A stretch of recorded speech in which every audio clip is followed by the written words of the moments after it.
कि हमारा जो पिंडदान आदि है वो हमारे पितरों को मिलता कैसे है। हम कहते हैं कि हमारे पितर के लिए हम ये कर रहे हैं वो कर रहे हैं।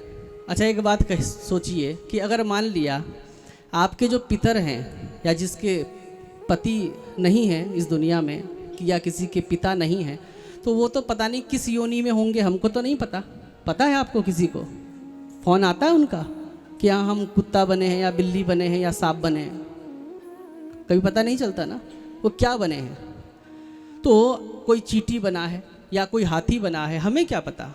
तो फिर हम ये कैसे कह देते हैं कि हमारे पितर हमको आशीर्वाद देते हैं, क्योंकि हम भी तो पहले मरे तब यहाँ पर प्रकट हुए।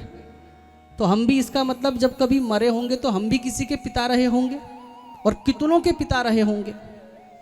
तो हम यहाँ पर प्रकट हुए हैं, तो हम जो परिवार छोड़कर मर के इस परिवार से जुड़े हैं, तो हमारा पहले का परिवार भी तो हमारे लिए पिंडदान आदि कर रहा होगा, लेकिन हम तो उनसे कोई अटैच नहीं है, हम तो उनको आशीर्वाद नहीं दे रहे हैं। तो इसलिए प्रश्न उठता है कि हमारे पितरों तक वो पहुंचता कैसे है जो हम पिंडदान आदि करते हैं।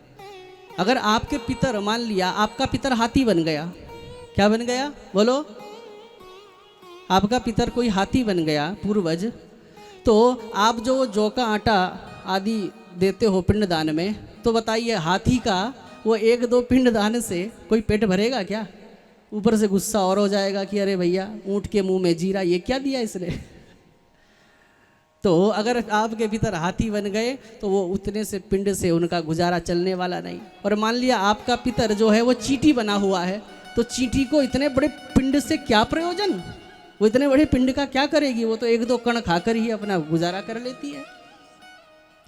और तीसरा, अगर हो सकता है अच्छे कर्म के कारण, भगवत समर्पण के कारण अगर आपके पितर अगर देवता बन गए, तो देवता अमृत पान करते हैं, अमृत पान करने वाला देवता आपका जौ का आटा खाएगा क्या? हाँ बोलो राधे राधे। काजू कतली खाने वाला आटे की बर्फी क्यों खाएगा? तो अगर आपके पितर देवता बन गए तो फिर कैसे उनको वो पिंड पहुंचता है।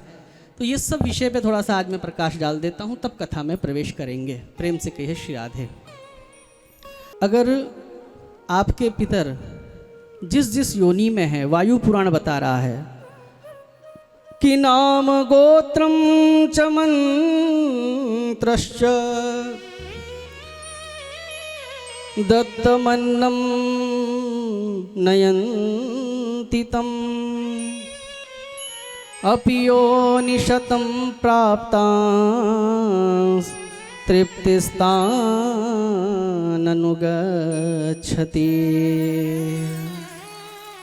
लिखा है नाम गोत्रम च मंत्रश्च।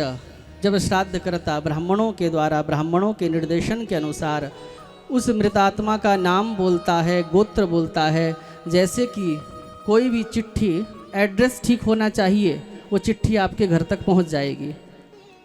आज की भाषा में बात करूं तो आपके पास अगर किसी से बात करनी है, कांटेक्ट करना है, तो मोबाइल नंबर ठीक होना चाहिए।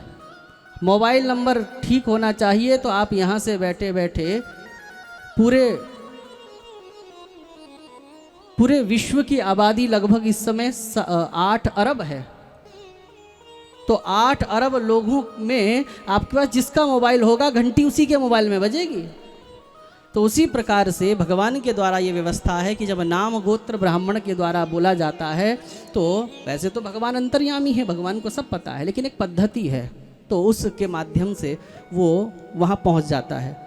और यहाँ क्या लिखा है कि अपि योनि शतम प्राप्तांस, अगर उसने 100 योनि भी पार कर ली, मतलब जिसको हम श्राद्ध पिंड दे रहे हैं, अब जरूरी थोड़ी है कि वो अभी मरने के बाद एक ही जन्म में चल रहा हो, क्या पता इतनी दिन, 1 साल के अंदर वो 100 बार मर गया हो। कभी चींटी बना हो, पिचक गया किसी के पाँव के नीचे, फिर मच्छर बना, फिर किसी ने मार दिया, फिर खटमल बना, फिर किसी ने मार दिया, जुआ बना, फिर मार दिया। तो बोले अगर वो आपका पितर 100 योनि को भी प्राप्त कर चुका है, तो भी आपका वो श्राद्ध पिंड उस तक उसी प्रकार से पहुंच जाता है। वायु पुराण बता रहा है कैसे पहुंचता है।